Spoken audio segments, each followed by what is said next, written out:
فلا أقسم بمواقع النجوم وإنه لقسم لو تعلمون عظيم إنه لقرآن كريم في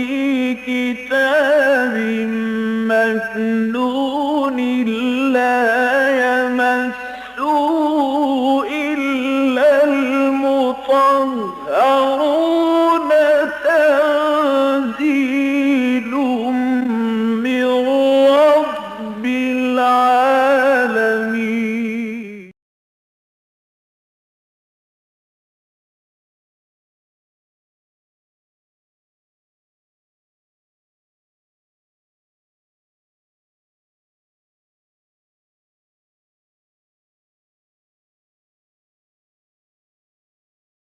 ولا تعجبك أموالهم وأولادهم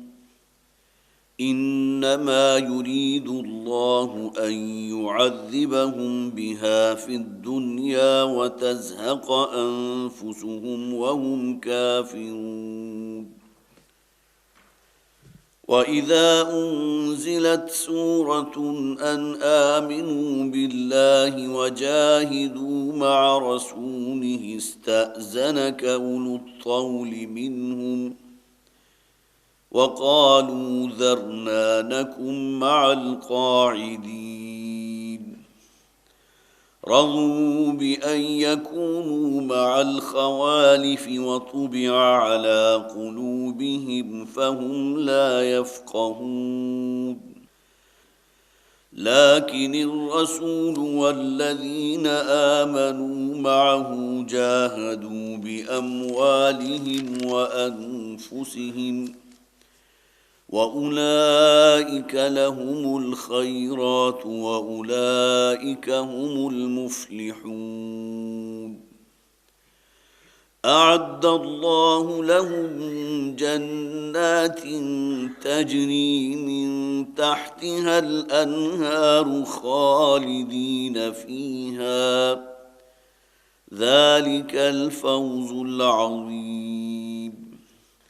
وجاء المعذرون من الأعراب ليؤذن لهم وقعد الذين كذبوا الله ورسوله سيصيب الذين كفروا منهم عذاب أليم. ليس على الضعفاء ولا على المرضى ولا على الذين لا يجدون ما ينفقون حرج إذا نصحوا لله ورسوله ما على المحسنين من سبيل والله غفور رحيم. ولا على الذين إذا ما أتوك لتحملهم قلت لا أجد ما أحملكم عليه تولوا وأعينهم تفيض من الدمع حزنا ألا يجدوا ما ينفقون. إنما السبيل على الذين يستأذنونك وهم أغنياء رضوا بأن يكونوا مع الخوالف وطبع الله على قلوبهم فهم لا يعلمون. يعتذرون إليكم إذا رجعتم إليهم قل لا تعتذروا لن نؤمن لكم قد نبأنا الله من أخباركم وسيرى الله عملكم ورسوله ثم تردون إلى عالم الغيب والشهادة فينبئكم بما كنتم تعملون. سيحلفون بالله لكم إذا انقلبتم إليهم لتعرضوا عنهم فأعرضوا عنهم إنهم رجس ومأواهم جهنم جزاء بما كانوا يكسبون صدق اللہ العظیم رب اشرح لي صدری ويسر لي امری واحلل عقدۃ من لسانی یفقهوا قولی اللهم الہمنا رشدنا واعذنا من شرور انفسنا اللهم الہمنا رشدنا واعذنا من شرور انفسنا آمین یا رب العالمین۔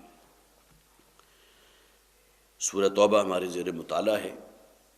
جو باتیں بارہا آپ حضرات کے سامنے آ چکی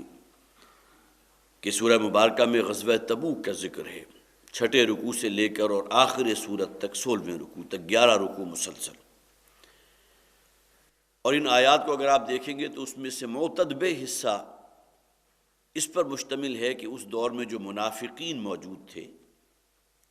ان کی ایک کردار کشی کی گئی کہ اس موقع پر ہونا کیا چاہیے تھا اور ان کا طرز عمل کیا تھا۔ ایمان لائے تھے وہ اللہ پر اور اللہ کے رسول پر، لیکن اس دین کے تقاضوں کو ادا کرنے کے لیے تیار نہیں۔ اپنی جان کی حفاظت، اپنے روپے پیسے کی حفاظت، مال کی حفاظت، کاروبار، باغات، کھیتیاں، ٹریڈنگ، تجارت، یہ تمام چیزیں وہ تھی کہ جو ان کے پاؤں کی بیڑیاں بنی۔ چاہیے کیا تھا کہ اللہ اور اللہ کے رسول کی پکار پر لبیک کہتے، آگے بڑھتے۔ یہ جان تو اللہ ہی کی دی ہوئی ہے، اس کے رستے میں اگر کام آ جائے تو اس سے بڑھ کر اور کامیابی اور سرفرازی کیا ہوگی۔ لیکن ان لوگوں کا طرز عمل، جیسا کہ میں نے عرض کیا تھا کہ ان کی خاص کردار کشی کی گئی ہے۔ کردار کشی کے معنی کیا ہے کہ ان کے کردار کو واضح طور پر سامنے رکھنا۔ ایک لفظ ہے کردار کشی، وہ بالکل الگ شے ہے کہ کسی کے کردار کو مسخ کر دینا۔ جس طرح ہمارے ہاں عام طور پر نسل کشی اور نسل کشی صرف زبر اور پیش کا فرق ہے، لیکن یہ کہ زمین و آسمان کا فرق ہے۔ نسل کشی کیا ہے کہ کسی کی نسل کو آگے بڑھانے کی تدابیر کرنا۔ حیوانات میں سے اور مختلف پرندے ہیں، ان کی نسلوں کو آگے بڑھانے کے لیے آپ وہ فیسیلیٹیٹ کر رہے ہیں، نسل کشی ہے۔ اور نسل کشی کیا ہوگی کہ کسی کی نسل کو ختم کرنے کی کوشش کرنا، اس کے در پہ ہو جانا۔ وہاں زبر ہے، یہاں پیش ہے، لیکن زمین و آسمان کا فرق ہے۔ یہی فرق ہے کردار کشی اور کردار کشی میں۔ معاذ اللہ قرآن حکیم ان کی کردار کشی نہیں کر رہا، بلکہ جو فیکٹس اینڈ فگرز تھے، جو ان کا کردار تھا، جس طرح اللہ اور اللہ کے رسول کے ساتھ انہوں نے ایک دھوکے کا معاملہ کیا تھا اور ہر مشکل مرحلے پر جو ہے وہ اپنے لیے عافیت ہی کی جگہ تلاش کرتے تھے، تو ان کو اس کردار کو بہت نمایاں طور پر ان آیات کے اندر ہم نے اس کو بڑی تفصیل سے پڑھا بھی، اور آج جو آیات پڑھے اس میں بھی وہی کردار موجود ہے۔ میں نے عرض کیا تھا اس سے پہلے بھی، اور خاص طور پر میں پھر دوبارہ شیئر کروانا چاہتا ہوں آپ حضرات کو، اس لیے کہ یہ مرحلہ کون سا تھا؟ غزوہ تبوک، جہاد، اور جہاد کی بھی بلند ترین سطح قتال فی سبیل اللہ۔ ہم میں سے بہت سے وہ ہوں گے کہ جنہیں یہ خواہش ہو کہ کاش کہ ہم اس دور میں ہوتے تو ہم بھی حضور کے ساتھ مل کر جہاد کرتے اور قتال کرتے اور اپنی جانوں کے نذرانے پیش کرتے، لیکن یہ کہ اس شے سے کوئی یہ بعید از قیاس نہیں ہے کہ اگر ہم اس دور میں موجود ہوتے تو شاید ہمارا شمار منافقین میں ہو جاتا۔ اس لیے کہ یہ جرت، یہ ہمت کہ اللہ کے دین کے لیے نکلنا، اور وہ سختیاں جو ہیں، جو اس کی جو ہے جسے آپ کا یہ تنگ گھاٹیاں ہیں، اس میں سے نکلتے ہوئے اپنے آپ کو ثابت کرنا، پروف کرنا اس بات پر کہ ہم واقعتاً اپنے ایمان میں سچے، بہت مشکل کام، بہت کٹھن کام۔ حضور جب ہجرت فرما کے مدینہ تشریف لائے تھے تو کل 2 برس کے بعد غزوہ احد کے موقع پر، یہ بات بھی میں نے پہلے عرض کی تھی کہ 1000 کی تعداد تھی کہ جو نکلی تھی مدینہ سے، ان میں سے 1/3 تعداد منافقین پر مشتمل تھی۔ 300 عبداللہ ابن ابی جو ہے 300 بظاہر مسلمان تھے، لیکن معلوم ہو گیا کہ منافق ہیں، ان کو لے کر واپس پلٹ آیا۔ حالانکہ ابھی تو یہ اولین دور ہے، اور نبی اکرم صلی اللہ علیہ وسلم جسے آپ کہیے وہاں بے تاج بادشاہ کی حیثیت سے داخل ہوئے تھے، لیکن یہ کہ اس وقت 1.5 برس بعد بھی یہ کیفیت تھی کہ 1000 میں سے 300 کی تعداد وہ تھی کہ جو عین میدان جنگ سے واپس پلٹ آئی۔ تو اس حوالے سے یہ بات جو ہے واقعتاً بہت مشکل ہے کہ جو کرائیٹیریا اسلام اور یہ دین کے جو تقاضے ہمارے سامنے آتے ہیں اس پر پورا اترنا جو ہے کوئی آسان اور سہل کام نہیں ہے۔ جو آیات ہم نے پچھلی مرتبہ پڑھی تھی اس میں خاص طور پر اس الفاظ کو نوٹ کیجیے جس میں حضور سے کہہ دیا گیا استغفر لہم او لا تستغفر لہم ان تستغفر لہم 70 مرۃ فلن یغفر اللہ لہم، اے اللہ کے رسول خواہ آپ ان کے لیے استغفار کیجیے نہ کیجیے، اور اگر آپ 70 مرتبہ بھی استغفار کریں گے، 70 کے الفاظ کثرت کے لیے ہیں، ہزاروں مرتبہ بھی استغفار کر لیجیے لیکن اللہ تعالیٰ ان کی مغفرت نہیں فرمائے گا۔ اور آخری آیت جو ہم نے پڑھی تھی وہ گویا کہ بالکل جس پر آ کر تان ٹوٹ گئی، اب وہ اس تابوت کا آخری کیل تھا وَلَا تُصَلِّ عَلَىٰ أَحَدٍ مِّنْهُمْ مَاتَ أَبَدًا وَلَا تَقُمْ عَلَىٰ قَبْرِهِ، اے نبی ان میں سے اگر کوئی شخص مر جائے، اس لیے کہ حضور کو تو معلوم تھا کہ کون منافق ہے، صحابہ کرام میں سے بہت سے وہ تھے جن کے علم میں نہیں تھا۔ حضرت عمر رضی اللہ تعالیٰ عنہ کا وہ واقعہ آپ نے پہلے بھی سنا ہے کہ حضرت حذیفہ کو تنہائی میں لے جا کر انہوں نے سوال کیا تھا کہ میں خدا کو گواہ بنا کر تم سے یہ سوال کرتا ہوں کہ مجھے بتاؤ کہیں میرا نام تو منافقین میں شامل نہیں ہے۔ یہ سوال کرنے والے کون تھے؟ حضرت عمر رضی اللہ تعالیٰ عنہ، جنہیں ہم مانتے ہیں کہ حضرت ابوبکر صدیق کے بعد پوری امت میں بلند ترین درجے پر بعد ابو بکر صدیق حضرت عمر فاروق رضی اللہ تعالیٰ عنہ۔ انہیں اندیشہ تھا اپنے بارے میں کہ کہیں یہ دولت ایمان جو ہے مجھ سے ضائع نہ ہو جائے اور کہیں میرا شمار بھی ان لوگوں میں نہ ہو جائے کہ جو منافقین ہیں، لہذا انہوں نے تخلیہ میں سوال کیا تھا کہ میں خدا کو گواہ بنا کر تم سے یہ سوال کرتا ہوں، اللہ کی قسم کھا کر کہ مجھے جواب دو کہ میں کہیں میرا نام کہیں ان میں شامل تو نہیں۔ تو یہاں جو وہ کہا گیا جیسا کہ میں نے عرض کیا وَلَا تُصَلِّ عَلَىٰ أَحَدٍ مِّنْهُمْ مَاتَ أَبَدًا وَلَا تَقُمْ عَلَىٰ قَبْرِهِ، اب یہ گویا کہ آخری حکم ہے کہ استغفار سے پہلے منع کر دیا گیا تھا، اور اب یہ کہ ان میں سے کسی کی نماز جنازہ بھی آپ نہیں پڑھیں گے اور ان کی قبر پر کھڑے ہو کر ان کے لیے کوئی دعائے مغفرت، اس کا بھی کوئی سوال نہیں۔ اِنَّهُمْ كَفَرُوا بِاللَّهِ وَرَسُولِهِ وَمَاتُوا وَهُمْ فَاسِقُونَ، اس لیے کہ یہ لوگ وہ ہیں کہ جنہوں نے اللہ اور اللہ کے رسول کے ساتھ کفر کیا ہے اور وہ مرے ہیں اس حالت میں کہ وہ نافرمانی اور سرکشی پر ان کی موت وارد ہوئی ہے نافرمانی کی حالت میں۔ حضرت عمر رضی اللہ تعالیٰ عنہ کا معاملہ واقعتاً اس اعتبار سے بقیہ صحابہ سے، اس لیے کہ جزوی فضیلت کسی صحابی کو کسی دوسرے پر ہو سکتی ہے۔ حضرت ابو ذر غفاری رضی اللہ تعالیٰ عنہ انتہائی درویش صحابہ میں سے، ان کے بارے میں حضور نے جو الفاظ استعمال کیے حضرت ابوبکر کے لیے بھی نہیں ہے، حضرت عمر کے لیے بھی نہیں ہے۔ من کان یسرہ ان ینظر الی زہد عیسیٰ فلینظر الی صاحب ابی ذر، کہ جو شخص بھی اپنی سر کی آنکھوں سے حضرت عیسیٰ علیہ السلام کے زہد اور تقوی کا مشاہدہ کرنا چاہتا ہے تو میرے اس ساتھی ابو ذر کو دیکھ لے،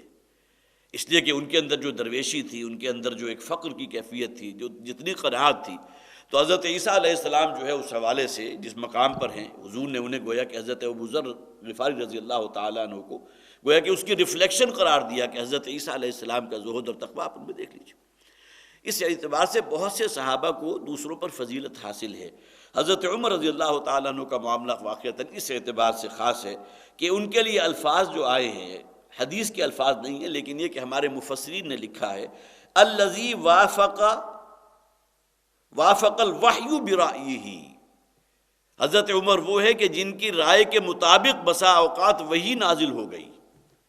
اولاً وہ خیال حضرت عمر رضی اللہ تعالیٰ عنہ کے ذمن میں آیا، بعد میں اللہ نے وحی بھی اس کے مطابق نازل فرما دی۔ غزوہ بدر کے موقع پر جو قیدی تھے ان کے بارے میں حضرت عمر نے کہا تھا کہ ان کو قتل کر دے سب کو، بلکہ نہ صرف یہ بلکہ جو شخص اس کے جتنا قریب ہے اس کو قتل کیا جائے۔ حضرت ابوبکر رضی اللہ تعالیٰ عنہ ان کی طبیعت کے اندر بہت ہی مودت تھی، انہوں نے کہا سب کو رہا کر دیا جائے، فدیہ دے کر رہا کر دیا جائے، فیصلہ اس کے مطابق ہو گیا۔ پھر اس کے بعد پھر یہ ہے کہ اللہ تعالیٰ کا پھر جو ہے وہ عتاب اور غصے کا اظہار بھی آیا کہ ان کو تو جب تک ان کا سر نہ کچل دو، جب تک یہ کفر کی طاقت کو، شرک کی طاقت کو مکمل طور پر ختم نہ کر دو، اس وقت تک کوئی سوال نہیں ہے کہ ان میں سے کسی کو فدیہ دے کر چھوڑ دیا جائے، رہا کر دیا جائے۔ تو گویا کہ وہی نازل ہوئی حضرت عمر رضی اللہ تعالیٰ عنہ کی رائے کے مطابق۔ اسی طرح معاملہ حجاب کا ہے، حکم حجاب نازل ہوا، حضرت عمر حضور کے پاس تشریف لے گئے تھے، اور ہماری خواتین جو نکلتی ہیں ننگے چہرے کے ساتھ، تو لہٰذا کچھ نہ کچھ یہ ہے کہ مسلمان خواتین کے لیے اہتمام ہونا چاہیے کہ وہ اپنے چہروں کو ڈھانپ کر رکھیں، اسی کے مطابق وہی نازل ہو گئی۔ اور پھر یہ کہ تیسرا معاملہ یہ منافقین کی نماز جنازہ سے منع کیا، حضرت عمر آڑے آ گئے تھے۔ عبداللہ ابن ابی کی جب وفات ہوئی ہے، اس کا انتقال ہوا ہے، تو حضرت عمر رضی اللہ تعالیٰ عنہ انہوں نے منع کیا تھا حضور کو کہ آپ اس شخص کی، اس بدبخت کی نماز جنازہ ادا نہ کیجیے، لیکن یہ کہ حضور نے ادا کیا، اور اس کے بعد پھر یہ آیات نازل ہو گئی۔ گویا کہ جس شے سے حضرت عمر نے منع کیا تھا وہی الذی وافق الوحی برأیہ، حضرت عمر کی رائے کے مطابق اللہ تعالیٰ جو ہے بسا اوقات وہی بھی نازل فرماتا رہا۔ تین واقعات تو اس میں جسے آپ کہیے بہت بڑا مظہر ہے اس کے بعد آئیے اب آج کی آیات کی طرف. وَلَا تُعْجِبْكَ أَمْوَالُهُمْ وَلَا أَوْلَادُهُم. اے نبی صلی اللہ علیہ وسلم ان منافقین کے مال اور اولاد آپ کو دھوکے میں مبتلا نہ کریں، اس لیے کہ بظاہر بڑے مال و دولت والے ہیں، بہت ہی صاحب ثروت ہیں، بہت ان کا جبہ قبہ ہے، بڑا عمدہ لباس زیب تن ہے، پھر یہ کہ جثہ بھی بہت ہے، رنگ و روپ والے ہیں، اور پھر یہ کہ ان کے ہاں اولاد بھی ہوگی، جیسا کہ فرمایا گیا لا تعجبک اموالہم ولا اولادہم، تو اولاد بھی اس دور میں گویا کہ بہت بڑا ایک ایسٹ ہوتا تھا. تو یہ چیزیں آپ کو مرعوب نہ کریں. اس کے معنی یہ نہیں کہ معاذ اللہ نبی اکرم صلی اللہ علیہ وسلم میں اس کی بنیاد پر ان کے لیے کہ رعب جو ہے کہیں پیدا ہو گیا، ایسی بات نہیں ہے، لیکن یہ کہ آپ اس کی چندہ پرواہ نہ کیجیے. بظاہر یہ بہت مال و دولت والے ہیں، لیکن اللہ تعالیٰ انما یرید اللہ ان یعذبہم بہا فی الدنیا وتزہق انفسہم وہم کافرون، انہی کے ذریعے اللہ تعالیٰ انہیں اس دنیا میں بھی عذاب دے گا اور ان کی جان نکلے گی اس حالت میں کہ وہ کفر کی حالت پر ہوں گے. کہنے کو مسلمان ہے لیکن بباطن، جسے میں نے عرض کیا تھا کہ معنوی طور پر وہ ارتداد ہے، پیش قدمی کرنے کی بجائے پسپائی اختیار کر رہے ہیں، تو معنوی کفر ہے جس کے مرتکب ہوئے. اولاد اور مال کو یہاں ان کے لیے موجب عذاب قرار دیا گیا. کس بنیاد پر؟ منافقین میں سے اکثر وہ تھے کہ جو سر رسیدہ تھے، اس لیے کہ ان کے کاروبار، تجارت، کھیتیاں اور اسی طرح باغات ہیں، لیکن ان کی اولاد وہ تھی کہ جو اسلام کی طرف کھینچی چلی آ رہی تھی. جیسا کہ مثال عبداللہ ابن ابی، ان کے بیٹے ہیں حضرت عبداللہ رضی اللہ تعالیٰ عنہ، جو انتہائی صادق الایمان، بہت مخلص مسلمانوں میں سے. اب ان لوگوں کے لیے جو ان کے والدین تھے، جو منافقین میں جنہیں ہم سمجھ رہے ہیں، ان کے دل میں اولاد کے حوالے سے گویا کہ اب وہ جذبات پیدا ہوتے تھے کہ ہم نے تو ان کے لیے کیا کچھ کیا، روپیہ پیسہ اتنا جمع کیا ہے، ان کے لیے کاروبار کی بساط جو ہے وہ بچھائی ہے، سب کچھ ہم نے دن رات ایک کر دیا ان لوگوں کے لیے، لیکن یہ دیکھو یہ کھنچے چلے جا رہے ہیں محمد کی طرف صلی اللہ علیہ وسلم. اب گویا کہ یہ انہیں ایک روحانی تکلیف جو پہنچتی تھی، یہ اولاد ان کے لیے اس دنیا میں ایک باعث زحمت بن گئی. ان کے لیے کوئی نیک وکار شخص ہو، اللہ والا ہو، تو وہ تو اپنی اولاد کو اس رستے پر چلتا ہوا دیکھ کر شادہ و فرحاں ہوگا، بہت خوش ہوگا. لیکن ان منافقین کے دلوں میں چونکہ محبت دنیا کی، روپے پیسے کی، مال و دولت کی، ان کی اولاد جب حضور کی طرف جا رہی ہے، اور بہت مخلص لوگ ہیں وہ جو خالص کر لیے گئے اس دین کے لیے اللہ تعالیٰ کی طرف سے، اب ان لوگوں کے لیے گویا کہ یہ عذاب یہ اولاد اس دنیا ہی میں عذاب کا موجب بن گئی. اب جو تکلیف اور جو بے چینی اور جو جلن انہیں ہو رہی ہے اس بنیاد پر کہ ہماری اولاد جو ہمارے ہاتھ سے نکلی جا رہی ہے اور محمد صلی اللہ علیہ وسلم کی کو فالو کر رہی ہے، ان کا اتباع کر رہی ہے، اولاد اس اعتبار سے اللہ تعالیٰ فرماتے ہیں اس دنیا میں انہیں عذاب کا ایک مزہ جو ہے وہ یہی اسی دنیا میں چکھ رہے ہیں. اسی طرح مال بھی ہے. اب بوڑھے ہو چکے ہیں، روپیہ پیسہ بہت جمع کیا ہے، اب کس کام کا؟ خاص طور پر جب جان نکلتی ہے انسان کی تو یہ مال و دولت اور یہ تمام چیزیں اسے معلوم ہے، انتہائی حسرت کے ساتھ دیکھتا ہے ان چیزوں کو کہ ہر شے جو ہے اب گویا کہ میرے ہاتھ مجھ سے چھوٹ جائے گی، میرا قطع تعلق ہو رہا ہے، مجھے تو اب اپنا اگلا سفر جو ہے، اگلے مراحل میرے درپیش ہے. تو یہ دونوں چیزیں گویا کہ اس دنیا میں ان کے لیے جو ہے وہ روحانی طور پر بڑی اذیت کا باعث بن رہی ہے، ان کی اولاد بھی اور ان کے مال بھی. انما یرید اللہ ان یعذبہم بہا، اللہ تعالیٰ انہی کے ذریعے ان منافقین کو عذاب میں مبتلا کیے ہوئے، تزہق انفسہم وہم کافرون، اور ان کی جان نکل رہی اسی عالم میں کہ وہ حقیقتاً کفر پر ہیں. وَإِذَا أُنزِلَتْ سُورَةٌ أَنْ آمِنُوا بِاللَّهِ وَجَاهِدُوا مَعَ رَسُولِهِ، اور جب کوئی صورت نازل ہوتی ہے یہ حکم لیے ہوئے کہ ایمان لاؤ اللہ پر اور جہاد کرو اللہ کے رسول کے ساتھ. یہ لفظ جہاد ان پر بہت شاق گزرتا تھا، جیسا کہ میں عرض کر چکا، اس لیے کہ میدان میں نکلنا ہے، کفر کے ساتھ مقابلہ ہے، اپنی جان کا بھی اندیشہ ہے، زخمی ہونے کا اندیشہ ہے. اب یہ چیز ان کے لیے جو ہے گویا کہ انہیں وہی کیا وہی دبا دیتی تھی. اب کیسے ممکن ہے کہ حضور کے ساتھ نکلیں؟ استأذنک اولو الطول منہم، اے نبی صلی اللہ علیہ وسلم، ان میں سے وہ جو صاحب ثروت ہیں، روپے پیسے والے ہیں، تن و توش والے ہیں، وہ آ کر آپ سے اجازت طلب کر رہے ہیں، معذرتیں تراش رہے ہیں، جھوٹے بہانے بنا رہے ہیں. وقالوا ذرنا نکن مع القاعدین، اور وہ آ کر کہتے ہیں کہ حضور ہمارے سے تو اعراض ہی کیجئے، ہمارے میں تو ہمت نہیں ہے، ہم تو آپ کا ساتھ دینے کے لیے گویا کہ ہماری کیفیت ایسا نہیں ہے کہ ہم آپ کا ساتھ دے سکیں، تو ہمیں چھوڑ دیجئے مع القاعدین، ان پیچھے بیٹھ رہنے والوں کے ساتھ. وہی بات کہ اصل بیڑیاں یہ دنیا، یہاں کی محبت، یہاں کی ٹھنڈی چھاؤ، یہاں کے باغات، اپنا کاروبار، بزنس، مال و دولت. رضوا بان یکونوا مع الخوالف، یہ وہ لوگ راضی ہو چکے ہیں اس بات پر کہ وہ پیچھے رہنے والی عورتوں کی طرح پیچھے بیٹھ رہے ہیں. وطبع علی قلوبہم، اور نتیجتاً اللہ تعالیٰ نے ان کے دلوں پر اب مہر کر دی ہے، فہم لا یفقہون، اور اب وہ تفقہ سے بالکل عاری ہے۔ دیکھیے اللہ تعالیٰ معاذ اللہ ظالم نہیں ہے کہ جبراً کسی کے دل کے اوپر مہر کر دے۔ انسان اپنے آپ کو خود اس درجے تک پہنچا دیتا ہے کہ جسے گویا کہ ہمیں کہنا چاہیے کہ مستحق بنا دیتا ہے اپنے آپ کو کہ اب اس کے اوپر اللہ کی مہر ہو جانی چاہیے۔ یہ پوائنٹ آف نو ریٹرن ہے۔ شروع میں تو صرف یہ ہے کہ بہانے ہیں، اس کے بعد پھر یہ کہ جھوٹے بہانے ہو گئے، پھر قسمیں کھا کھا کر بہانے کر رہے ہیں، تو گویا کہ اب وہ چلتے چلتے اس مقام تک پہنچ چکے ہیں کہ جہاں سے واپسی کا کوئی امکان نہیں۔ یہ پوائنٹ آف نو ریٹرن ہے جسے قرآن قرار دیتا ہے ختم اللہ علی قلوبہم وطبع اللہ علی قلوبہم۔ عام طور پر ہم یہ سمجھتے ہیں کہ شاید یہ اصطلاحات قرآن استعمال کرتا ہے صرف کافروں کے لیے، مشرکوں کے لیے۔ ان الذین کفروا سواء علیہم انذرتہم ام لم تنذرہم لا یؤمنون ختم اللہ علی قلوبہم وعلی سمعہم وعلی ابصارہم غشاوہ۔ سورہ بقرہ کا پہلا رکوع جہاں ختم ہوا ہے، وہ لوگ کہ جو کافر ہیں ان کے بارے میں کیا کہا گیا؟ اللہ تعالیٰ نے ان کے دلوں پر مہر کر دی ہے، ان کی آنکھوں پر پردے ڈال دیے ہیں، ان کے کانوں میں بھی ڈانٹ ڈال دی ہیں کہ اب وہ کچھ سننے کو تیار نہیں۔ معاذ اللہ، اللہ ظالم نہیں ہے، یہ خود اس مقام تک پہنچ چکے ہیں مخالفت میں۔ ذکر کن کا ہو رہا تھا؟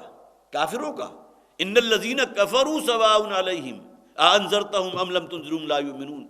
ختم اللہ علی قلوبہم وعلی سمعہم۔ یہاں دیکھیں بالکل پیرلل لے آئے، انہی کافروں کی جگہ اب یہاں طبع علی قلوبہم، کن لوگوں کے لیے؟ منافقین کے لیے، جو اس دنیا کی محبت میں اتنے گہرے اترے ہوئے ہیں کہ اللہ کے رسول کا حکم جو ہے وہ بھی ان کے لیے کوئی پریکا کے مساوی نہیں ہے، آگے نکلنے کو تیار نہیں۔ طبع علی قلوبہم، اب ان کے دلوں پر تو مہر کر دی گئی، فہم لا یفقہون۔ یہ کون لوگ ہیں کہ جو اس غزوے میں شریک نہیں ہوئے تھے؟ اللہ نے صحت بھی دی تھی، روپیہ پیسہ بھی تھا، کوئی بنیادی عذر بھی نہیں تھا، کوئی شخص بیمار ہے، فرض کیجئے کوئی اتنا بوڑھا ہے، آگے آ بھی جائے گا، وہ تمام ایکسیپشن جو ہے وہ قرآن حکیم میں موجود ہیں کہ اگر اس اعتبار سے تمہارے اندر کچھ معاملہ ہے تو تمہارا نہ جانا گویا کہ اللہ کے لیے ناپسندیدہ نہیں ہے، تمہاری جسے ہم عام طور پر کہتے ہیں عذر شرعی ہے۔ لیکن اس کے علاوہ جو شخص بھی نہیں گیا، طبع علی قلوبہم فہم لا یفقہون، یہ جہاد سے اور قتال سے جی چرانا گویا کہ اپنے دلوں پر مہر لگا دینا ہے اللہ کی طرف سے، فہم لا یفقہون، اور اب وہ اس میں کسی تفقہ کے جو ہے وہ روا نہیں ہے۔ لیکن الرسول والذین آمنوا معہ، حقیقتاً معاملہ کیا ہے؟ وہ کہ جو رسول اور رسول کے ساتھی ہیں، جو ان پر ایمان لے کر آئے ہیں، معہ جاہدوا باموالہم وانفسہم، اور وہ پھر یہ کہ جہاد کر رہے ہیں اپنے مالوں کے ساتھ بھی اور اپنے جانوں کے ساتھ بھی۔ یہاں خاص طور پر نوٹ کیجئے کہ جو لوگ پیچھے رہ جانے والوں میں سے ہیں، ان کی مثال بڑی خوبصورت دی ہے مولانا اصلاحی صاحب نے اپنی تفسیر میں، کہ جس طرح بھیڑوں کا کوئی گلہ ہے، ایک اس کا ساربان ہے، چرواہا ہے، جو بھیڑ اس گلے سے پیچھے رہ جائے گی تو کوئی بھیڑیا ہے یا جسے آپ لگڑ بگڑ کہتے ہیں، ہائینہ ہے، وہ اس کی طاق میں ہوتا ہے، جیسے ہی کوئی پیچھے رہ جائے گی وہ فوراً اسے آگے بڑھ کر جو ہے دبوچ لے گا، ہڑپ کر جائے گا۔ انہوں نے کہا یہی معاملہ اسلامی اجتماعیت کا ہے، جو شخص بھی اجتماعیت سے پیچھے رہ گیا، شیطان کی مثال جو ہے بھیڑیے کی سی ہے، وہ شیطان اس میں وسوسہ اندازی کرتا ہے، اس کو گویا کہ پورا وہ اپنا زور صرف کرتا ہے کہ کسی طرح اسے جو ہے اپنے چنگل میں گرفتار کروا لے، نتیجتاً شیطان اس کے اوپر حملہ آور ہوتا ہے اور مؤثر ہو جاتا ہے۔ ابتداءً کیا معاملہ تھا کہ یہ شخص جو ہے اس جماعت کے ساتھ نہیں رہا، یہی وجہ حضور نے فرمایا علیکم بالجماعہ ید اللہ علی الجماعہ، یہ مل جل کر رہنا، جماعتی زندگی جو ہے اس میں بڑی برکتیں، اللہ تعالیٰ کا ہاتھ ہوتا ہے، اللہ کی تائید اور نصرت حاصل ہوتی ہے ان لوگوں کو، اس لیے کہ ایک میت ایسی فراہم ہے کہ جس کے ساتھ ہو کر جب آپ چلتے ہیں تو شیطان کے حملے کارگر نہیں ہوتے۔ بالکل اسی طرح جس طرح کوئی بھیڑ اپنے گلے سے الگ ہو گئی تو فوری طور پر بھیڑیا یا کوئی اور درندہ جو ہے اسے دبوچ لے گا، یہی معاملہ اس شخص کا ہوتا ہے۔ یا منافقین کا تذکرہ ہو رہا ہے، یہ اب وہ جانے سے رہ گئے، پیچھے رہ گئے، مال خوالف، جو خواتین جس طرح پیچھے رہتی ہیں، یہی معاملہ ان لوگوں کا تھا، لہذا ہوا کیا، ان کے اوپر شیطان حملہ آور ہو گیا۔ لیکن الرسول والذین آمنوا معہ جاہدوا باموالہم وانفسہم، یقیناً وہ لوگ کہ جو اللہ کے رسول پر ایمان لائے، اور خود رسول صلی اللہ علیہ وسلم جو جہاد کر رہے ہیں اپنے مالوں کے ساتھ بھی اور اپنی جانوں کے ساتھ بھی، وَأُولَٰئِكَ لَهُمُ الْخَيْرَاتُ، یہ لوگ ہیں کہ جن کے لیے خوبیاں ہی خوبیاں ہیں، اس دنیا میں بھی اللہ تعالیٰ سربلندی عطا فرمائے گا، یہاں انہیں وہ باطنی سکون مہیا ہوگا، وہ روحانی ایک جسے آپ کہیے تسکین حاصل ہوگی کہ میں جو کچھ کر رہا ہوں اللہ کی نگاہ میں ہے، اور اللہ تعالیٰ یقیناً مجھے اجر و ثواب سے نوازے گا۔ اولئک لہم الخیرات، اس دنیا میں ان کے لیے جو ہے حسنات اور بھلائیاں ہیں، اور آخرت کا تو پختہ وعدہ ہے اللہ کا، وَأُولَٰئِكَ هُمُ الْمُفْلِحُونَ، اور یہی وہ لوگ ہیں کہ جو حقیقتاً فلاح تک پہنچنے والے ہیں۔ کون لوگ؟ وہ لوگ کہ جو جہاد کرنے والے اور قتال کرنے والے ہیں، اور اللہ کے رسول پر اور اللہ پر ایمان رکھنے والے ہیں۔ اعد اللہ لہم جنات تجری من تحتها الانہار خالدین فیہا، ان لوگوں کا تو اکرام ہوگا، اللہ تعالیٰ نے ان لوگوں کے لیے تو تیار کیے ہیں وہ باغات کہ جن کے دامن میں نہریں رواں ہیں، خالدین فیہا، جس میں وہ رہیں گے ہمیشہ ہمیش کے لیے، ذالک الفوز العظیم، اور یہ ہے سب سے بڑی کامیابی۔ جنت کا میں نے پچھلی جو ہمارا درس تھا اس میں بھی تذکرہ کیا تھا، جنت کی بہت سی رعنائیاں، بہت سی خوبیاں وہ ہیں جو قرآن میں جا بجا آپ کو آیات میں مل جائیں گی، لیکن احادیث میں بھی ذکر ملتا ہے۔ ایک صحابی نے جب حضور سے سوال کیا تھا کہ حضور جنت کا نقشہ کچھ ہمیں سمجھانے کے لیے ہمیں بتائیے کہ جنت کی نعمتیں کیسی ہوں گی، جنت میں کیا کچھ ہوگا، تو حضور نے فرمایا وہاں کی جو اینٹیں ہوں گی وہ سونے اور چاندی کی ہوں گی، گارا جو ہوگا ان اینٹوں کو جو ملانے کے لیے جو سیمنٹ استعمال ہوتا ہے وہ ہوگا مشک کا، اور اسی طرح وہاں کی جو بجری ہوگی جسے کنکریاں کہتے ہیں وہ ہوں گی زمرد اور یاقوت کی، اور اسی طرح موتیوں کی، اور پھر یہ کہ وہاں کی جو مٹی ہوگی وہ زعفران کی ہوگی۔ اب یہ الفاظ ہیں، وہ بھی گویا کہ ہمارے ذہن کے اندر جنت کی اس رعنائی اور اس خوبصورتی کو اور اس نعمتوں کو واشگاف کرنے کے لیے۔ باقی قرآن حکیم میں جہاں بھی جنت کا ذکر آتا ہے خاص طور پر ایک بات وہاں موجود ہے، جنات تجری من تحتها الانہار، ان لوگوں کے لیے اس سے بڑی نعمت کا کوئی اور تصور نہیں ہو سکتا تھا کہ نخلستان ہے جہاں کوئی بلند جگہ کے اوپر بہترین رہنے کی جگہ بھی ہے، پھر وہاں پرندے بھی چہچہا رہے ہیں، بہت سرسبزہ ہے، پھول بھی ہیں، ہر قسم کا میوہ اور ہر قسم کی نعمت وہاں میسر ہے، اور اس کے دامن میں ندی بھی رواں ہے، چشمے کے کوئی جھرنا بھی ہے جس کی آواز آ رہی ہے، یہ بھی خاص ساؤنڈ ہوتی ہے پانی گرنے کی۔ یہ تمام کیفیات جو ہے خاص طور پر جنت کا ذکر من تحتها الانہار خالدین فیہا، وہ کہ جن کے دامن میں چشمے رواں ہیں، ندیاں رواں ہیں، اس میں وہ ہمیشہ ہمیش کے لیے رہیں گے، ذالک الفوز العظیم، اور یہ سب سے بڑی کامیابی ہے۔ وَجَاءَ الْمُعَذِّرُونَ مِنَ الْأَعْرَابِ لِيُؤْذَنَ لَهُمْ، اب یہ معذر کہتے ہیں ان معذرت کرنے والوں کو کہ جن کی بنیاد سوائے جھوٹ کے اور کچھ نہیں۔ ایک ہے معتذر، وہ بھی عذر ہے اس کو، وہ بھی معذرت کر رہا ہے لیکن وہ جینیون ریزن کی بنیاد پر ہے۔ کوئی شخص ہے، کسی کے کوئی ٹانگ میں تکلیف ہے، بیمار ہے، وہ حضور کے پاس آیا کہ حضور میں نہیں چل سکتا، مجھے یہ معاملہ ہے، میرے ساتھ یہ مرض لگ گیا ہے۔ یہ کون ہوگا؟ جو واقعتاً حقیقی معذرت کر رہا ہے، جسے عذر شرعی کہیں گے۔ لیکن معذر کا لفظ جب قرآن میں آتا ہے تو وہ جھوٹی معذرتیں کرنے والے، جھوٹے بہانے بنانے والے۔ وَجَاءَ الْمُعَذِّرُونَ مِنَ الْأَعْرَابِ لِيُؤْذَنَ لَهُمْ، ان بدوؤں میں سے بہت سے وہ ہیں جو آپ کے پاس آ رہے ہیں اور آ کر بہانے بنا رہے ہیں، جھوٹے بہانے، لِيُؤْذَنَ لَهُمْ، تاکہ ان کو رخصت مل جائے، تاکہ آپ انہیں ایگزمپٹ کر دیں، وہ اس جہاد میں شریک نہ ہو سکے۔ وَقَعَدَ الَّذِينَ كَذَبُوا اللَّهَ وَرَسُولَهُ، اور گویا کہ بیٹھ رہے یہ لوگ کہ جنہوں نے اللہ اور اللہ کے رسول کے حکم کو جھٹلا دیا۔ غزوہ تبوک کے موقع پر تو نفیر عام تھی کہ ہر شخص کو نکلنا ہے، حکم ہے اللہ کا، اللہ کے رسول کا۔ اب یہ آ کر جھوٹے بہانے بنا رہے ہیں اور بیٹھ رہے ہیں ان لوگوں کے ساتھ۔ سَيُصِيبُ الَّذِينَ كَفَرُوا مِنْهُمْ عَذَابٌ أَلِيمٌ، تو ان قریب پہنچ کر رہے گا ان لوگوں میں سے جن لوگوں نے یہ کفر کیا ہے۔ گویا کہ قرآن بھی اسے کفر کہہ رہا ہے، یہ حقیقی کفر ہے۔ کہنے کو تو مسلمان ہیں، عبداللہ ابن ابی بھی مرا تھا تو نماز جنازہ حضور نے پڑھائی، لیکن حقیقتاً اللہ تعالیٰ فرما رہے ہیں کہ ان لوگوں نے کفر کیا ہے اور اب ان کے لیے بہت دردناک عذاب ہے جو ان کا منتظر ہے۔ لَيْسَ عَلَى الضُّعَفَاءِ وَلَا عَلَى الْمَرْضَىٰ وَلَا عَلَى الَّذِينَ لَا يَجِدُونَ مَا يُنْفِقُونَ حَرَجٌ، کوئی الزام نہیں ہے ان لوگوں پر جو ضعیف ہے۔ اب دیکھیے یہاں وہ کیٹیگری آ گئی جسے خود قرآن نے تسلیم کیا کہ یہ وہ ہیں کہ جو جینیونلی جن کو ایگزمپٹ کر دیا گیا۔ ان میں سب سے ٹاپ پر کون ہے؟ ضعفاء، کوئی 60-70 برس کا ہے۔ اب وہ کیسے ممکن ہے؟ اتنی دور کا سفر، تقریباً 600-700 کلومیٹر، اور شدید گرمی اور قحط کا عالم، سواریوں کا انتہائی جسے آپ کہیے فقدان، ایک ایک اونٹ کے لیے جو 10-10 صحابہ، اور پھر ہر ایک کی باری لگی ہوئی ہے۔ ایک منزل گویا کہ اگر کوئی سفر کر چکا تو اگلی 9 منزلیں وہ پیدل چلے گا۔ اب اس قدر مشقت، اس قدر تکلیف جو ہے کوئی ضعیف تو برداشت نہیں کر سکتا۔ تو لیس علی الضعفاء، ضعیفوں کے لیے کوئی الزام نہیں، جو بھی گویا کہ اب بوڑھے ہو چکے ہیں، وہ اس سفر کا تحمل نہیں کر سکتے۔ ولا علی المرضى، اور نہ ہی اس شخص پر جو ہے تو اگرچہ جوان لیکن مریض ہے، بیمار ہے۔ یہاں بھی خاص طور پر سائیکی نوٹ کیجئے، منافقین میں سے اگر کوئی شخص فرض کیجئے کہ بیمار ہو بھی جائے، کسی تکلیف میں مبتلا ہو بھی گیا اس موقع پر، اور عین اس موقع پر اللہ کے رسول نے کہا کہ نکلنا ہے جہاد کے لیے، ایک شیلٹر تو اسے حاصل ہو گیا کہ میں واقعتاً بیمار ہوں، لیکن اس کے دل میں خوشی کے جذبات ہو گئے کہ اللہ کا شکر ہے کہ اس موقع پر بیماری آئی اور یہ بڑا جو امتحان میرے لیے تھا میں اس سے بچ گیا۔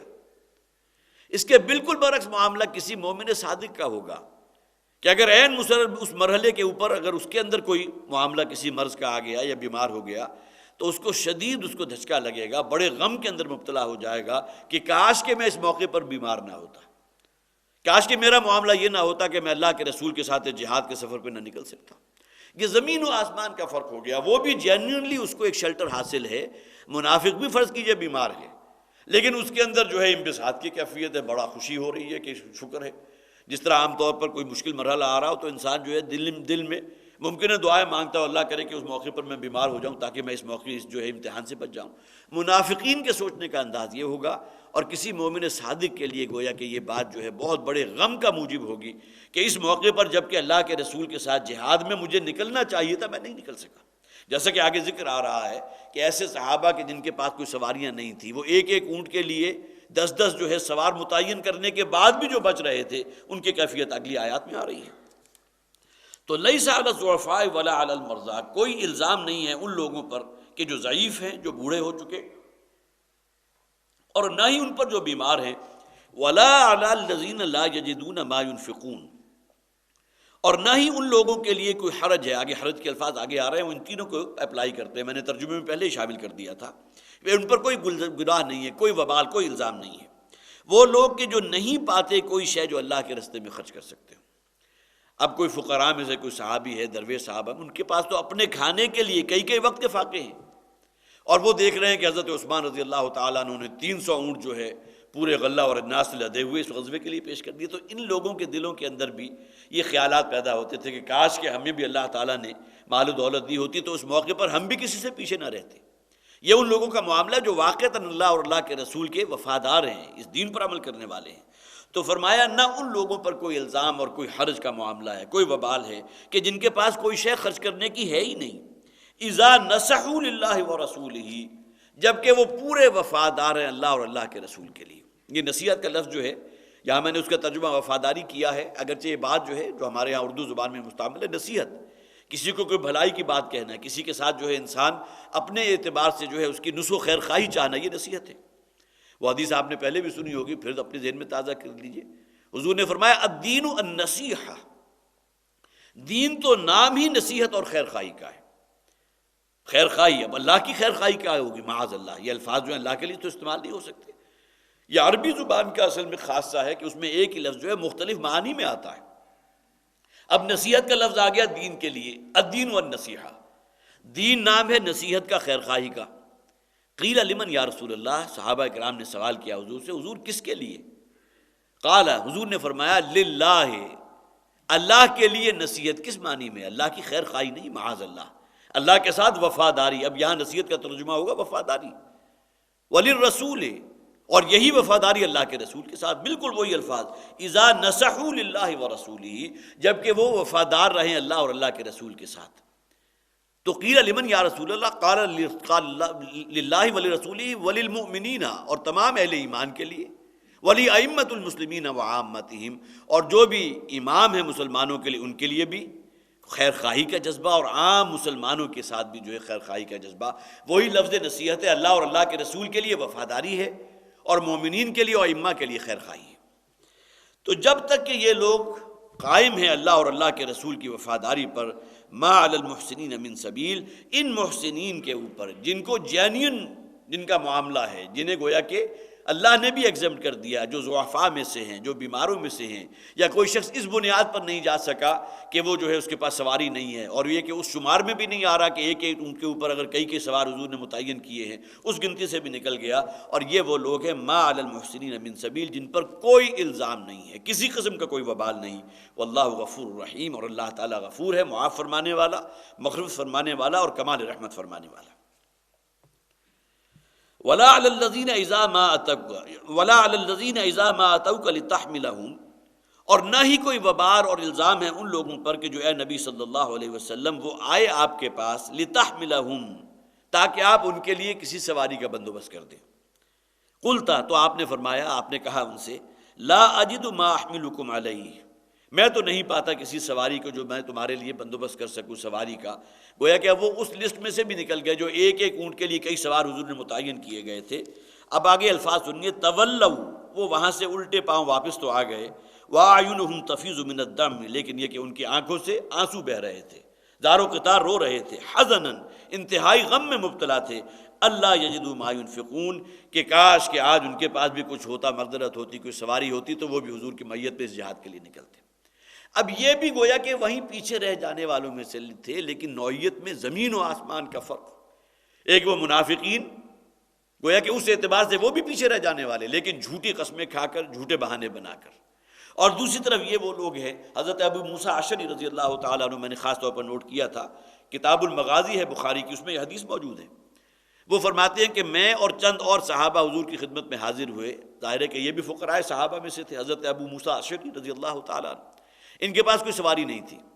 تو حضور کے پاس تشریف لے گیا کہ حضور ہمارا بھی کوئی بندوبست کر دیجئے، ہمیں بھی کسی سواری میں شیئر کر دیجئے. تو نبی اکرم صلی اللہ علیہ وسلم نے اس وقت اندازہ لگا کہ انہیں کہہ دیا کہ تمہارے لیے کسی سواری کا بندوبست کرنا میرے اختیار میں نہیں ہے. گویا کہ اب تم گویا کہ انہی لوگوں میں سے ہو کہ جو اب رہنے والوں میں سے، ان کا کوئی جرم نہیں تھا. اب یہ وہاں سے لوٹے حضرت ابو موسیٰ اشعری رضی اللہ تعالیٰ عنہ کے ہمارے دل جو ہیں غم سے ٹوٹے ہوئے تھے، اور ہم میں سے بہت سے وہ تھے کہ جو زار و قطار رو رہے تھے کہ حضور ہمیں اپنے ساتھ نہیں لے کے جا پا رہے. اور اس کے بعد حضرت ابو موسیٰ اشعری کہتے ہیں کہ میں ابھی گھر پہنچا ہی تھا کہ میرے پاس ایک پیادہ آیا اور آ کر اس نے خوشخبری دی کہ اللہ کے رسول نے کہا ہے کہ میرے پاس ایک جانور کا بندوبست ہو گیا ہے، تم آ جاؤ. اور وہ اور ان کے ساتھ پھر چند اور صحابہ جو ہے حضور کے پاس تشریف لے گئے، اور وہ پھر بنفس نفیس اس غزوے میں شریک بھی ہوئے. لیکن اولاً وہ بات جو قرآن نے یہاں موجود ہے کہ وہ وہاں سے لوٹے ہیں اور ان کی آنکھوں سے آنکھیں بہہ رہی. ترا اعینہم تفیض من الدم، جیسے کہ 7ویں پارے کا آغاز ہوتا ہے، جب ان پر اللہ کی آیات تلاوت کی جاتی ہیں تو ان کی آنکھیں بہہ نکلتی ہیں. یہ گویا کہ خوف الہی اور محاسبہ اخروی کے احساس سے، اس لیے کہ انسان اپنے آپ کو دیکھتا ہے، میں کتنے پانی میں ہوں. انسان اپنے آپ کو تو دھوکہ نہیں دے سکتا، خوب جانتا ہے میں کہاں ہوں. تو اس حوالے سے وہ آیات اس کے اوپر لرزہ طاری کرتے ہیں، خدا خوفی، پھر آخرت کا استحضار. یہی معاملہ ان لوگوں کا ہوا کہ آئے تھے وہ جذبہ لے کر کہ ہمارے لیے حضور بندوبست کریں گے، لیکن تولوا، وہ وہاں سے الٹے پاؤں واپس تو گئے. وَأَعْيُنُهُمْ تَفِيضُ مِنَ الدَّمِ حَزَنًا أَلَّا يَجِدُوا مَا يُنْفِقُونَ، کہ ان کی آنکھیں بہہ رہی تھیں، ان سے آنسو روا تھے اور انتہائی حزن میں مبتلا تھے. اللہ يَجِدُوا مَا يُنْفِقُونَ، کہ آج ان کے پاس وہ مقدرت نہیں ہے کہ جو اس رستے میں وہ خرچ کر سکتے ہیں. اس میں گویا کہ اگر مال و اسباب ہوتا تو اللہ کے رسول کی اس پکار پر لبیک کہتے ہوئے آگے بڑھتے اور وہ بھی اس غزوے میں شریک ہو سکتے. انما السبیل علی الذین یستاذنونک، ایک حدیث میں نے بلکہ اور بھی نوٹ کی تھی، حضرت جابر رضی اللہ تعالیٰ عنہ، یہ بھی کتاب المغازی بخاری میں موجود ہے. وہ فرماتے ہیں کہ نبی اکرم صلی اللہ علیہ وسلم نے ارشاد فرمایا، بہت سے مسلمان ایسے ہوتے ہیں کہ جو اگرچہ تمہارے ساتھ جہاد میں شریک تو نہیں ہیں، لیکن اللہ تعالیٰ اتنا ہی اجر و ثواب انہیں بھی عطا فرماتا ہے جتنا جہاد میں شریک ہونے والوں کو. اور اس کا عملی مظاہرہ بھی حضور نے کیا کہ غزوہ خیبر کے موقع پر بہت کثیر تعداد میں جو مال غنیمت ہاتھ آیا تھا تو ان میں ان لوگوں کا حصہ بھی لگایا کہ جو اس غزوے میں شریک نہیں تھے. حالانکہ مال غنیمت جو ہے اس کے لیے تو صرف وہی ہیں کہ جو اس غزوے میں شریک تھے. جو سوار ہے اسے دگنا ملے گا، جو پیادہ ہے اس کو ایک ملے گا، اور اس کے علاوہ یہ ہے کہ اور جو تقسیم حضور نے کی. لیکن آپ نے خود آپ کی سنت سے بھی یہ ثابت ہے کہ غزوہ خیبر کے موقع پر مال غنیمت میں ان صحابہ کا بھی حصہ لگایا کہ جو اگرچہ اس غزوے میں شریک نہیں تھے. اسی طرح حضور نے عمومی انداز میں یہ بات فرما دی کہ بہت سے مسلمان صادق الایمان جو اپنے گویا کہ جینیون ریزن کی وجہ سے نہیں جا سکے، جنہیں واقعتاً کوئی ایسا عذر تھا لیکن ان کے دل جو ہے وہ تمہارے ساتھ تھے، نتیجتاً اللہ تعالیٰ جو ہے انہیں اجر و ثواب میں اتنا ہی عطا فرماتا ہے جتنا اس شخص کو کہ جو اس غزوے میں میرے ساتھ شریک ہے. اس کے راوی حضرت جابر ہیں رضی اللہ تعالیٰ عنہ، اور بخاری میں کتاب المغازی میں یہ حدیث موجود ہے. تو انما السبیل علی الذین یستاذنونک، یقیناً الزام اور دوش تو ان لوگوں پر ہے کہ جو اے نبی صلی اللہ علیہ وسلم آ کر آپ سے اجازت طلب کرتے ہیں، وہم اغنیاء، جبکہ کیفیت ان کی یہ ہے کہ وہ غنی لوگوں میں شامل ہیں، بڑے روپے پیسے والے ہیں، مال و دولت والے ہیں. رضوا بان یکونوا مع الخوالف، خوالف اصل میں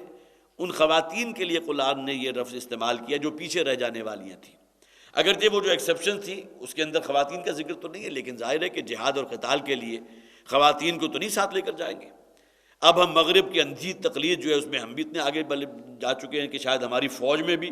اب باقاعدہ لڑنے والی جو ہوتے ہیں ان کے اندر خواتین بھی شاید آہستہ آہستہ شامل ہو رہی ہیں. جس طرح امریکن میرینز جو ہیں ان کے ہاں تو یہ ہے کہ جس طرح فوجی مرد ہے اسی طرح فوجی عورت ہے، وہ اس اعتبار سے کوئی فرق و مراتب قائم نہیں رکھتے کہ مرد جو ہے عورت جو اس بنیاد پر اس میں شامل نہیں ہو سکتی۔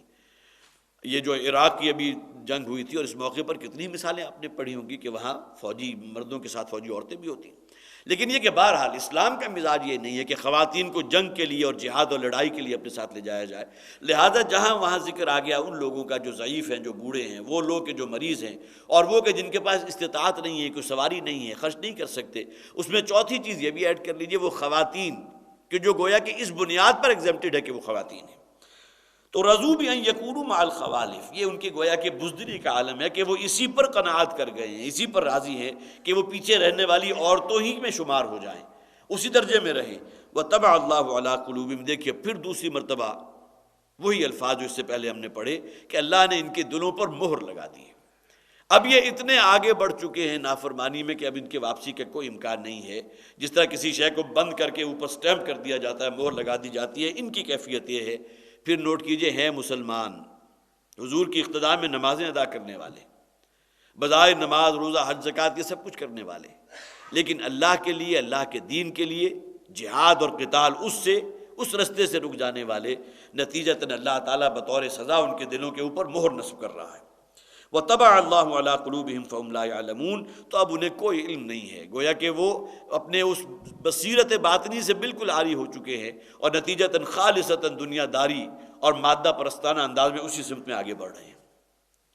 یعتذرون الیکم اذا رجعتم الیہم،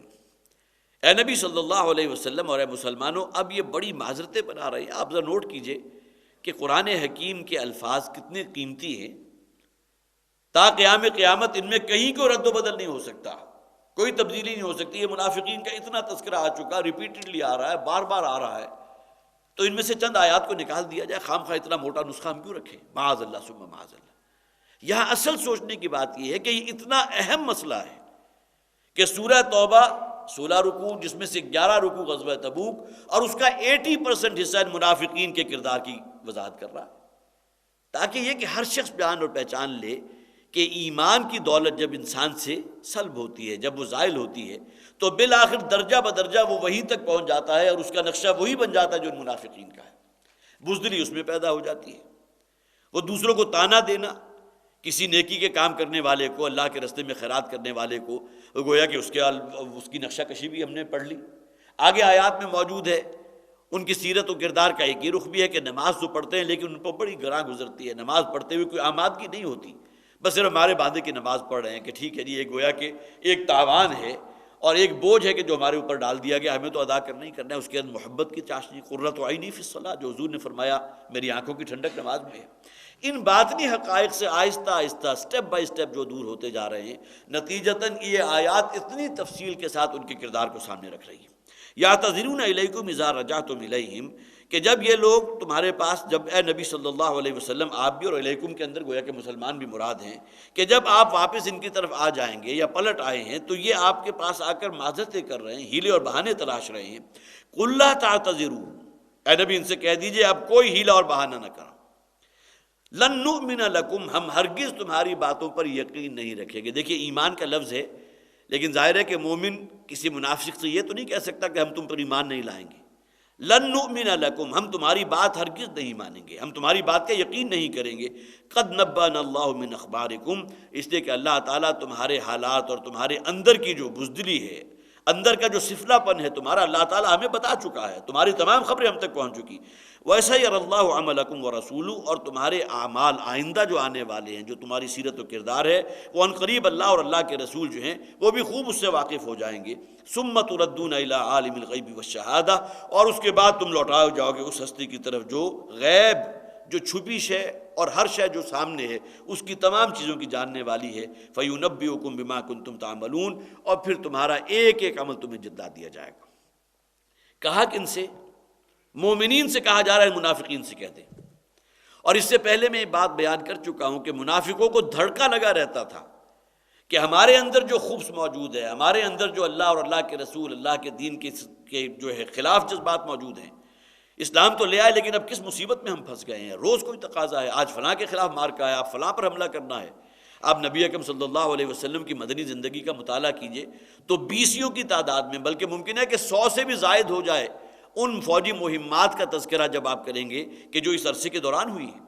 لہذا گویا کہ ان کے لیے تو ہر لمحہ آنے والا جو ہے ان کے لیے خوف لیے ہوئے تھا کہ کہیں اچانک کوئی تقاضا نہ آ جائے، کہیں ہم پھر یہ کہ ہماری جو دلی کیفیت ہے اللہ تعالیٰ اپنے رسول کے اوپر کہیں اس کو آشکار نہ کر دے، یہ دھڑکا انہیں لگا رہتا تھا۔ لہذا یہاں کہہ دیا گیا مسلمانوں سے کہ انہیں کہہ دو کہ ہمیں خوب معلوم ہو چکا ہے، اول تو تمہارا ظاہر ہمارے سامنے ہے، ہمیں معلوم ہے تمہیں کوئی عذر نہیں ہے، لیکن آگے جھوٹی قسمیں کھا لی، جھوٹے بہانے بنا رہے ہو۔ اور پھر یہ کہ اللہ اور اللہ کے رسول تمہارے آئندہ زندگی کو دیکھیں گے۔ یہاں گویا کہ اس دروازے کو بند نہیں کیا جا رہا جسے میں کہتا ہوں توبہ کا دروازہ، کہ ان لوگوں میں سے بھی اگر کچھ ایسے تھے کہ جنہیں کسی لمحے پر آ کر، کسی خاص مرحلے پر آ کر اگر یہ محسوس ہوا کہ واقعتاً اب تک کا ہمارا طرز عمل صحیح نہیں تھا، اب تو گویا کہ ہم نے اپنے آپ کو دھوکہ دیا، اللہ اور اللہ کے رسول کو دھوکہ دیا، اور اپنے آپ میں ایک انقلاب لے آئے، تو اللہ تعالیٰ کی جو ہے وہ دامن عفو، اللہ کے دامن میں مغفرت جو ہے اس میں تو کہیں کمی نہیں ہے۔ وَسَيَرَ اللَّهُ عَمَلَكُمْ وَرَسُولُهُ، یہاں گویا کہ اشارہ کر دیا گیا کہ ان قریب تمہاری آئندہ کی زندگی اور تمہارا سیرت و کردار جو ہے وہ واضح کر دے گا کہ تمہارے اندرونی جذبات ہیں کیا، تمہارے اندر اللہ اور اللہ کے رسول کے لیے وفاداری کا کوئی جذبہ ہے یا نہیں ہے۔ یعنی قریب اللہ تعالیٰ مطلع کر دے گا اپنے رسول کو، ثُمَّ تُرَدُّونَ إِلَىٰ عَالِمِ الْغَيْبِ وَالشَّهَادَةِ، بالآخر لوٹا تو دیے جاؤ گے نا اللہ کے حضور، جو عالم غیب و شہادہ ہے، جو ہر کھلی اور ڈھکی چیز کا جاننے والا ہے۔ فَيُنَبِّئُكُم بِمَا كُنتُمْ تَعْمَلُونَ، اور پھر وہاں وہ جتلا دے گا تمہارے تمام اعمال کو۔ سَيَحْلِفُونَ بِاللَّهِ، اب یہ بڑی قسمیں کھا رہے ہیں، یا ان قریب قسمیں کھائیں گے۔ اِذَا انقلبتم إِلَيْهِمْ، سَيَحْلِفُونَ بِاللَّهِ لَكُمْ إِذَا انقلبتم إِلَيْهِمْ، کہ جب کہ اے نبی صلی اللہ علیہ وسلم بھی اور اے مسلمانوں جب تم ان کے پاس واپس لوٹ آؤ گے، 40 دنوں کا غزوہ تھا، 10 دن تقریباً جانے کے لگے، 10 دن واپسی کے لگے، اور 20 دن حضور نے وہاں قیام فرمایا۔ واپس آئے ہیں تو کوئی ایک شہادت بھی نہیں ہوئی تھی، اس لیے کہ جنگ کی نوبت ہی نہیں آئی۔ گویا کہ یہ پوری کی پوری بساط جو ہے وہ بچھائی معلوم ہوتا اس لیے گئی تھی کہ معلوم ہو جائے کہ کس شخص کے اندر کتنا ایمان ہے، کتنی وفاداری اللہ اور اللہ کے رسول کے ساتھ۔ تو اس موقع کے اوپر گویا کہ ان منافقین کا وہ کردار بالکل سامنے آ گیا، ان کا خبث باطن بھی سامنے آ گیا۔ سَيَحْلِفُونَ بِاللَّهِ لَكُمْ، یہ تمہارے سامنے آ کر اللہ کی قسمیں کھائیں گے، اِذَا انقلبتم إِلَيْهِمْ، جب تم ان کے پاس واپس لوٹو گے، لِتُعْرِضُوا عَنْهُمْ، تاکہ تم ان کو معاف کر دو، ان سے درگزر کرو۔ اس لیے کہ انہوں نے تو کہا تھا کہ ہماری بیماری ہے، ہمارا فلاں معاملہ ہے، واپس لوٹ آئے، کچھ بھی نہیں ہوا، کوئی ان کی معلوم ہوا بہت سی ہیلے اور بہانے شگاف ہو گئے کہ انہوں نے جھوٹ بولا تھا۔ فَأَعْرِضُوا عَنْهُمْ، تو مسلمانوں تم بھی ان سے اعراض کرو۔ انہم رجسن، یہ الفاظ نوٹ کیجئے، منافقین کے لیے جو اس غزوے میں شریک نہیں ہوئے تھے اپنی بزدلی اور کم ہمتی کی بنیاد پر، اللہ تعالیٰ فرما رہے ہیں یہ رجس ہیں، یہ ناپاک لوگ ہیں۔ وَمَأْوَاهُمْ جَهَنَّمُ، اور ان کا ٹھکانہ جہنم ہے، جزاء بما كانوا يكسبون، اور یہ جزا اور بدلہ ہے جہنم کی دہکتی ہوئی آگ، ان کے اس کسب کا، ان کے اعمال کا، اس دنیا میں جو ان کا کردار تھا۔ یہاں رجسن کے الفاظ کو نوٹ کیجئے، بہت سخت الفاظ ہیں، ٹھیک ہے، ہم اس سے پہلے بھی پڑھ چکے کہ طبع اللہ علی قلوبہم، اللہ نے ان کے دلوں پر مہر لگا دی ہے۔ اور پھر یہ کہ اب استغفر لہم او لا تستغفر لہم، آپ ان کے لیے 70 مرتبہ بھی اے نبی استغفار کریں تب بھی اللہ آپ کی دعا قبول نہیں کرے گا، ان کی مغفرت نہیں فرمائے گا۔ پھر حضور کو منع کر دیا گیا کہ ان کی قبر پر آپ نہیں کھڑے ہوں گے، ان کی نماز جنازہ ادا نہیں کریں گے۔ لیکن انہم رجسن، یہ ناپاک ہیں، یہ پلید ہیں۔ مأواہم جہنم، ان کا ٹھکانہ جہنم ہے۔ یہاں نوٹ کیجئے مشرکوں کے لیے الفاظ آئے نجسن، رجسن اور نجسن، یہ دونوں قریب المعنی الفاظ ہیں۔ انما المشرکون نجس فلا یقربوا المسجد الحرام بعد عامہم ھذا، وہ خاص طور پر ایک مرحلے پر آ کر کہہ دیا گیا کہ تمام مشرک جو ہیں وہ نجس ہیں، اس لیے کہ اس سے بڑی نجاست اور کیا ہوگی، اللہ کے ساتھ کسی اور کو شریک کرنا، یہ تو باطنی نجاست ہے نا، انہم نجس۔ اور یہاں فرمایا گیا منافقین کے لیے انہم رجسن، گویا کہ یہاں بھی کافروں کو اور منافقوں کو بالکل ایک ہی پلڑے میں رکھ دیا گیا۔ اس سے پہلے کتنی آیات ہم پڑھ چکے، وہی انداز جو کافروں کے لیے تھا، مشرکوں کے لیے تھا، وہی اللہ تعالیٰ کا غیظ و غضب ان منافقین کے خلاف ہے۔ اور یہیں سے وہ تعویل سمجھ میں آتی ہے اس آیہ مبارکہ کی جو سورہ نساء میں موجود ہے، ان المنافقین فی الدرک الاسفل من النار، یہ منافقین کا طبقہ جو ہے جہنم کے سب سے نچلے طبقے کے اندر جھونکا جائے گا، اس لیے کہ ان کے جو کردار ہے، ان کے جو اعمال ہے، اس کے معاملے میں اللہ تعالیٰ کا جو غیظ و غضب ہے، اللہ کا غصہ اور اللہ کی بیزاری جتنی بھڑکتی ہے۔ ایک شخص وہ ہے جو علی الاعلان کفر پر ہے، ابو جہل نے جو ہے میدان جنگ میں آ کر اپنی جان قربان کر دی تھی اپنے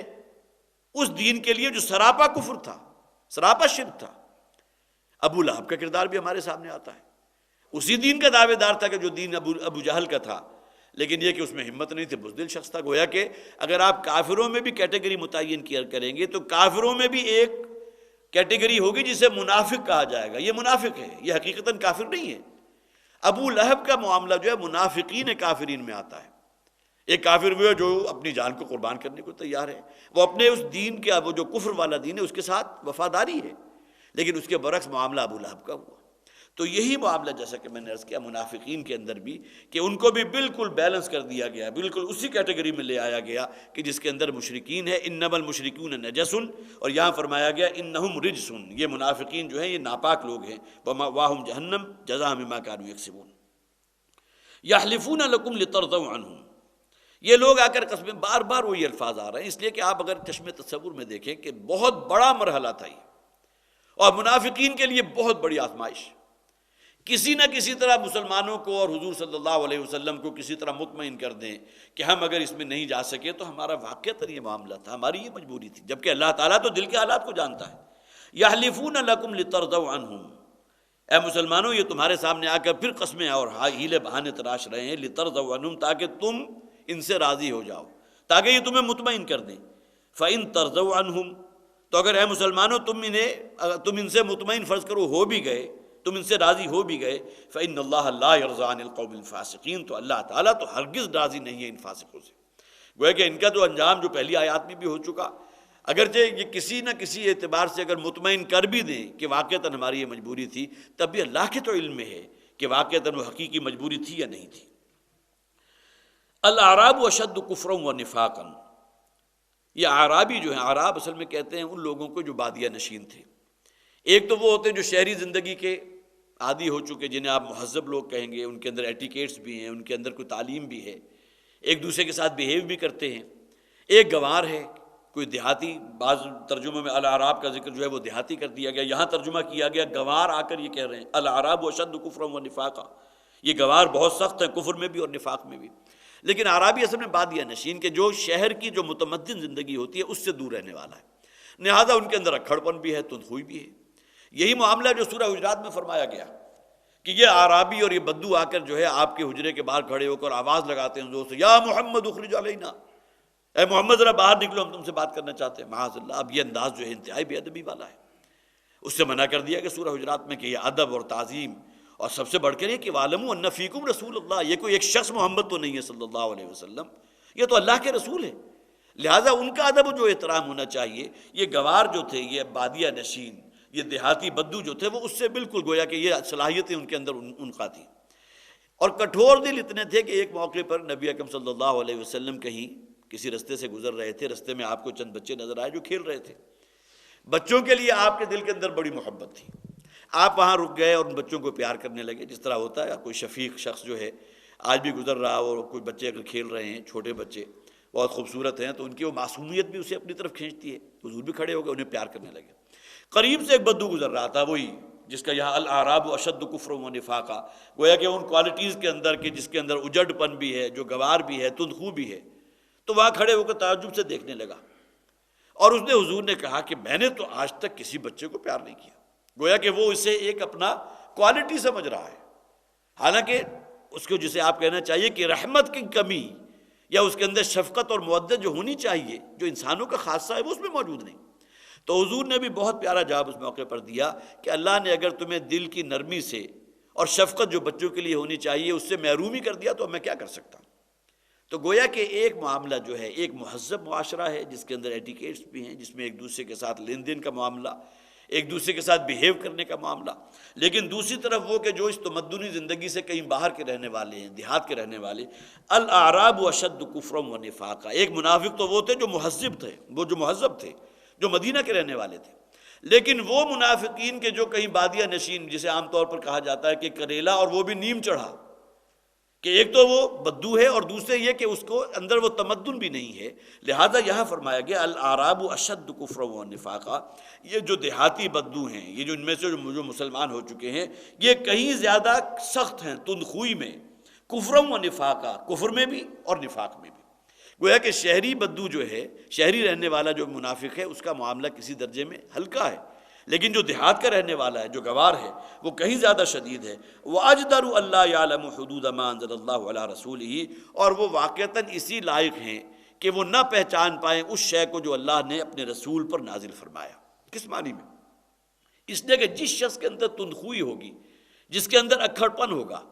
وہ اگر مسلمانوں کی صف میں شامل ہو گیا اور قریب آ گیا، تب بھی سوائے اس کے کہ کسی خیر کی بجائے کسی نہ کسی برائی ہی کا ذریعہ بنے گا۔ لہذا یہاں فرما دیا گیا وَأَجْدَرُ أَلَّا يَعْلَمُ حُدُودَ مَا أَنزَلَ اللَّهُ عَلَىٰ رَسُولِهِ، اور واقعتاً اسی لائق ہیں کہ وہ نہ سیکھیں یا نہ وہ حکمتیں ان تک پہنچے اپنی اس شاکلے کے اعتبار سے جو اللہ نے اپنے رسول پر نازل کیا۔ واللہ علیم حکیم، اور اللہ تعالیٰ علیم ہے، ہر شے کا علم رکھنے والا اور کمال حکمت والا۔ اب گویا کہ جسے قرآن کہتا ہے نا کل یعمل علی شاکلتہ،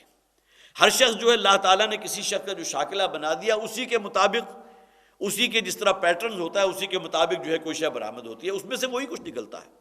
لہذا جو بھی بادیہ نشین ہیں ان میں جو منافق ہو چکے وہ اپنی تندخوئی کے اندر اور اللہ کے رسول کے ساتھ دشمنی میں کہیں آگے بڑھے ہوئے ہیں بنسبت ان منافقین کے کہ جو مدینہ کے رہنے والے ہیں۔ وَمِنَ الْأَعْرَابِ مَن يَتَّخِذُ مَا يُنْفِقُ مَغْرَمًا، اور ان بدوؤں میں سے کچھ وہ بھی ہیں کہ جو شے وہ خرچ کرتے ہیں تو یہ سمجھتے ہیں مغرم ہے، یہ تاوان ہے، یہ تو ایک طرح کا بھتہ ہے جو اللہ کے رسول ہم سے وصول کر رہے ہیں، معاذ اللہ ثم معاذ اللہ۔ وہ ایک شخص جو تھا، اس کا میں نے واقعہ آپ کو پچھلی مرتبہ بھی سنایا تھا، ثعلبہ ابن حاطب، جو حضور کے پاس آیا تھا اور آ کر کہا تھا کہ حضور میرے لیے دعا کیجئے کہ اللہ تعالیٰ میری بھیڑ بکریوں کے اندر اضافہ فرمائے۔